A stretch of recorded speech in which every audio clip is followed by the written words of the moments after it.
What used to be gambles, the way science has gone within our game and how far it's come, they really aren't that big of gambles compared to where they were at one point in time. In his last 3 seasons, Garrett Richards has made 28 starts, but he does have an ERA of 3.05, and he has a new team. Matt Yaloff here with an MLB.com FastCast. Yeah, Garrett Richards is staying in Southern California, but reportedly jumping to the NL as he recovers from Tommy John surgery. He gets a 2-year deal from San Diego.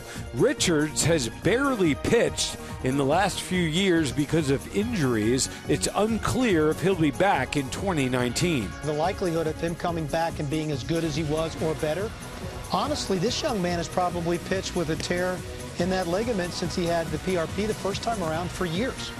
So more than likely, we can now gamble $15 million in our industry, knowing that a year from now, this is going to look like a really smart sign by the Padres.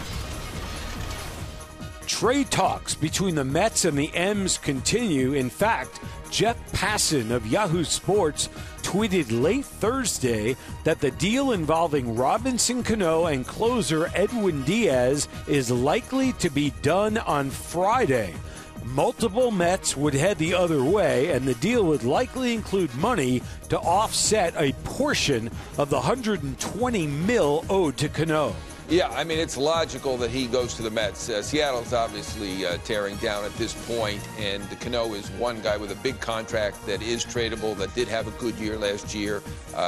We know he's got the full no trade. He's kind of driving this bus and can set it up where he goes to New York, where he would love to be, I'm sure, and his former agent, Brody Van Wagenen, is running the Mets now, so it makes sense. The Mets could use relief pitching.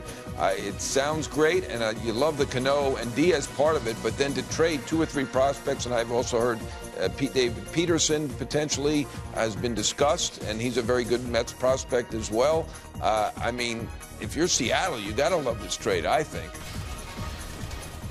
Trevor Bauer's name has been thrown around in trade rumors. Coming off of a great year in Cleveland, he appeared on MLB Network and shared his reasons why he should not be traded this winter. Of the starters that they were talking about trading, Kluber, Carrasco, and me, I think all of us bring a tremendous return. So I think you can get a very similar package of players in return, regardless of who you trade. I think Carrasco and me have the largest surplus value going into this year, so that's why I said that. Patrick Corbin is not on the trade market. He's a free agent.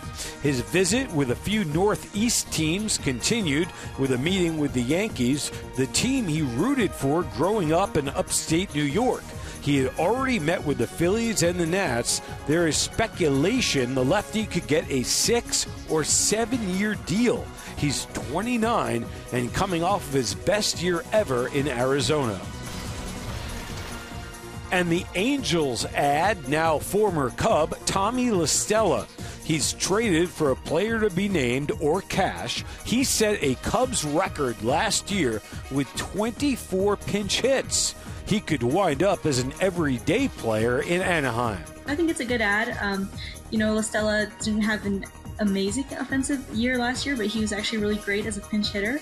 He kind of led the majors in hits and batting average. So I think that's another area where he could be a big asset for the Angels moving forward. For more on these stories and complete hot stove coverage, keep it locked to MLB.com. It's baseball everywhere.